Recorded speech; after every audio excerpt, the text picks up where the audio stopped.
Yo, what's going on, guys? Sinister Skater here, and there is a huge game-changing update coming to Call of Duty World War II next Tuesday. It's going to be completely revamping the class customization system in World War II, and it is so healthy for this game. It is a huge step forward. So we're going to be going over all the stuff that's changing in this video. We're getting new basic trainings. They're removing some basic trainings. The divisions are getting reworked. There's new attachments. Classes are getting buffed and nerfed. The basic trainings are getting changed. There's so much more. I have time codes down below in the description and possibly in a pinned comment so you can get an overview of everything. So this video may be long because there's so much stuff changing. It's kind of funny because there's a first try. This video is going to be coming up shortly before or after this first try Fridays for this week. And in this week's first try Fridays, I discussed if World War II is actually the worst Call of Duty so far. And I mentioned that the class setup and customization is one of the crucial downfalls. So I'm really glad to see this update coming next Tuesday. So let's start. First things first that we're getting. Unlimited sprint. That's right, we'll be able to sprint unlimitedly. You won't run out of breath and stagger sprint like you would in older Call of Duties. I thought it was a good idea, but they're changing it now. The only counter to this is that everyone will sprint slightly slower than what they are currently in game. It's like 0.1% slower than before, but unlimited sprint, that is awesome.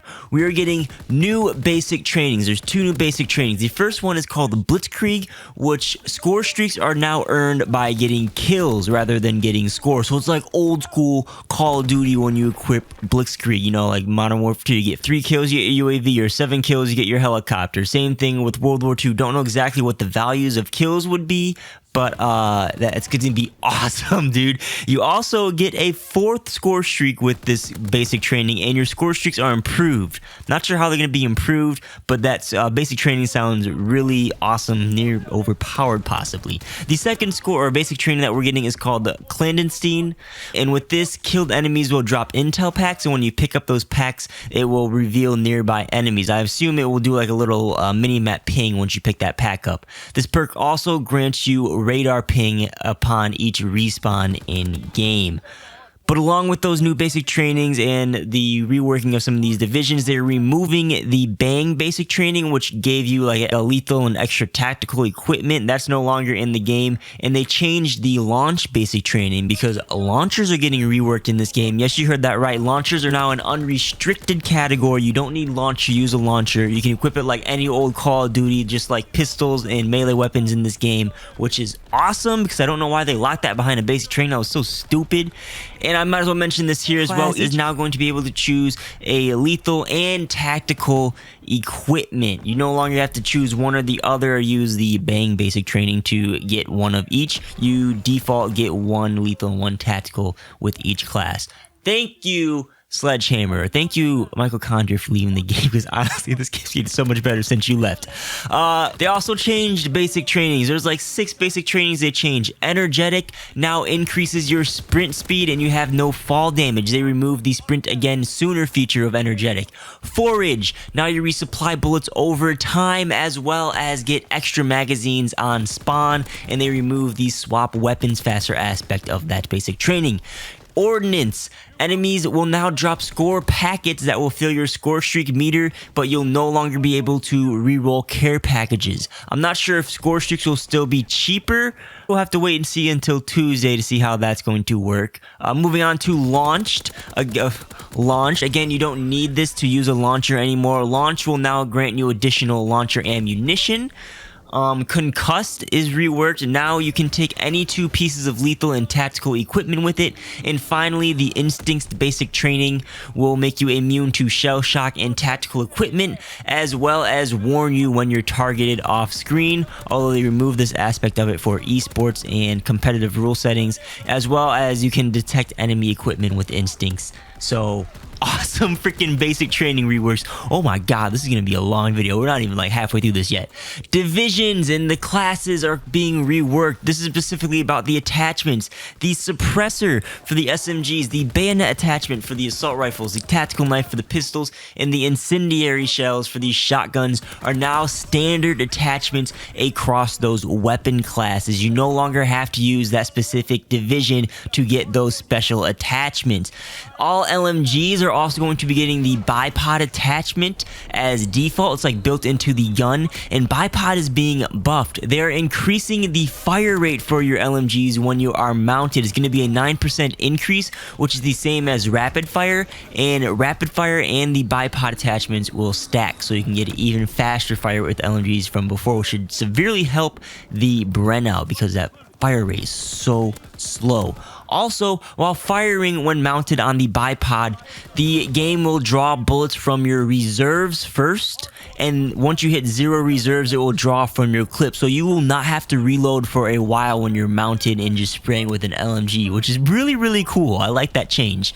As for sniper rifles, all these sniper rifles are getting the sharpshooter perk, which before was exclusive to the mountain division, and sharpshooter, if you didn't know, lets you hold your breath with any sniper rifle, and sharpshooter has also been buffed. You can hold your breath for now 10 seconds, before it was 4 seconds. There also is a new rifle grenade attachment for all the assault rifles, and the suppressor attachment will be available for all the pistols. The incendiary rounds attachment has been buffed also. It gives extra shells, so you'll get 7 shells for the combat shotgun, 8 shells for all the other shotguns, and there's a small range buff with the incendiary shells, and they sped up the loading animation for the combat shotgun with the incendiary shells. And finally, the last little class attachment change is the M30 Luftwaffe drilling rifle bullet attachment will now give you 8 bullets rather than 6 bullets like it previously did. Now, let's get into the division rebalance. Some huge changes coming to divisions. Each division is getting a new 4th perk and completely reworked. I'll be showing side-by-side screenshots of before and after on the screen as I talk about them. But infantry, they removed the bayonet attachment, as I said earlier, and they also removed the extra mags perk. Now it gives you an additional primary attachment, a second pistol attachment. You can swap weapons faster, move faster while aiming down sights, and you get less idle sway while you're aimed down sights. Now the reduced idle sway perk affects sniper rifles where it did not as before. It's slightly less of a reduction. It's 30% reduction for snipers versus the 65% idle sway reduction for all the other weapons, but it affects sniper rifles now, which is awesome, and also stacks with ballistic calibration, so you can even get a steadier sniper rifle. The move faster while aiming perk has also been buffed across all the weapon classes, and that speed will scale with like each of the classes' weapon movement speed because they're all distinctly different now since the last big update for World War II. The Airborne Division, they removed the suppressor attachment and the sprint for longer distances perk. Now the perks are you can sprint faster over time, climb obstacles faster, and they added that you take no fall damage, you can fire guns while sprinting and diving, and you can now reload while sprinting. The Armor Division, they removed the bipod attachment. The bipod attachment, now you can be immune to shell shock and equipment. You take less explosive fire damage, and they added reduced flinch when shot. So they put Prime pretty much into armor, which is awesome. A lot of people are probably going to be using armor now. And they also added increased bullet penetration through surfaces. They also buffed the taking less fire and explosive damage perk. Now it gives you an 80% reduction, whereas before it was a 65% reduction. So pretty big changes. You can probably survive a lot of different explosives and more score streaks with armored equip now. Moving on to the Mountain Division, they removed the Sharpshooter perk, and now you can be invisible to recon aircraft and controlled score streaks. You get silent movement, and they added hidden death location icon, so when someone kills you, it won't show your icon where you died to your enemy teammates, and your name will no longer pop up, or your enemy's reticle color won't change when your enemies aim at you, so you're a bit more sneaky with the Mountain Division.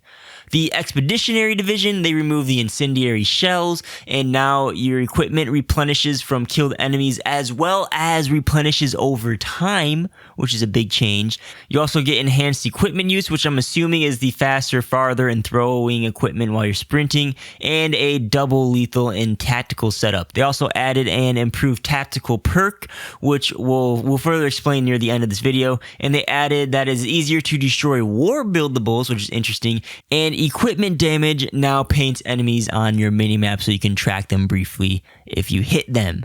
Finally, the Resistance Division. They removed the tactical knife attachment and the additional pistol attachment and swap weapons faster perks. Now you get a minimap indicator as you did before. You can scramble nearby enemy minimap, but they also added that enemy movements are now easier to hear. It is easier to spot targets, and you get increased minimap coverage. And that'll wrap up the divisions. Bruh, those are a bunch of changes and a bunch of improvements to the game, and this video is so long. Couple more things to talk about. We have some weapon class rebalances. They reduced each of the launchers' effectiveness against players. They nerfed the Panzer's damage and projectile speed, but they buffed the M1 bazooka and gave it a bigger explosive radius and faster projectile speed, but slightly nerfed its damage. As for the frag and sticky grenade, its max damage range has been nerfed by 10%, so a slight nerf with those. And tacticals have been slightly nerfed when you're not using the expeditionary division. So smoke grenades will now last 10 seconds instead of 14 seconds. The signal flare now will last 3.5 seconds instead of 5 seconds. That was 5 seconds. These stun effects last between 1.75 and 3.5 seconds. It was 2 to 5 seconds before. And the gas grenade does 1 damage per second rather than 10 damage per second, which is a pretty big nerf. However, if you are using a level 3 expeditionary division, the tactical duration is equivalent to those pre-nerf times, if not slightly better. So I think like the smoke is still 14 seconds. Signal flare I think goes up to 5.5 seconds instead of 5 seconds before, and things like that. The gas grenade does 5 DPS I think instead of 10, which it was before, but that's still better than 1 DPS without expeditionary. So that wraps up all the big changes that are coming April 10th. A lot of interesting stuff. I gotta say, since Condre left, this game has gotten better and better, and the information they released today that's coming up next Tuesday just changes my future outlook for World War II into a positive faction. Also, like with this update, they also released one of the DLC map previews today, which is really interesting and fun to watch. I'll have that link down below in the description, which is pretty cool. And they've also been flying out YouTubers to get early gameplay. They haven't done that for the first DLC. You know, they used to do this all the other Call of Duties, and it just feels like the community is getting back together, and it's just feeling, the game is feeling good and better and better. They got to keep updating it to make the game like really good, adding end goals and stuff that I'll talk about on First Try Fridays, but this is a great step in the right direction. Let me know what you guys think down below in the comments. Are you hyped as me, or are you still disappointed in the game? Let me know down below, but let's go ahead and roll that outro. Alright, that'll be it for this video. If you guys enjoyed it, be sure to demonstrate that by tapping that thumbs up button and or dropping a comment down below. And if you really liked what you saw today, consider subscribing if you are not already, and turn on notifications for this channel by hitting the bell icon so that you don't miss any of my uploads. My social media and more is linked in the description, and with that, my name is Sinister Skater. Thank you for watching, and I'll catch you on the next one. Peace out.